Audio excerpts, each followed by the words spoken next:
ભારતીય જનતા પાર્ટીના 46મા સ્થાપના દિવસ નિમિત્તે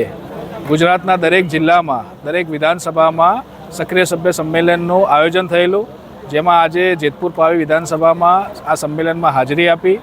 અને કાર્યકર્તાઓને જનસંઘથી ભાજપનો ઇતિહાસ અને ભાજપની સરકાર પછી જે વિકાસની જે યાત્રા થઈ હતી એ વિષયની માહિતી આપી અને કાર્યકર્તાઓને આગામી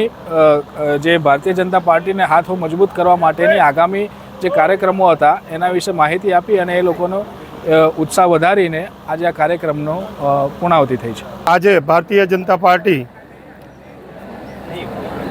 પાવી જેતપુર વિધાનસભામાં સક્રિય સભ્ય સંમેલન યોજાયું હતું, જેમાં વક્તા તરીકે કૌશલભાઈ દવે દ્વારા માર્ગદર્શન પૂરું પાડવામાં આવ્યું, જેમાં જનસંઘથી સ્થાપનાથી લઈ ભારતીય જનતા પાર્ટીની સ્થાપના અને એનો કાર્યકાળ અત્યાર સુધી એના કાર્યો, લોકો વચ્ચેના આયોજનો અને એના થકી સરકારે કરેલા કામો, ગુજરાતની સરકારે કરેલા કામો, કેન્દ્રની સરકારે કરેલા કામો કાર્યકરોને માહિતગાર કર્યા અને માર્ગદર્શન પૂરું પાડવામાં આવ્યું।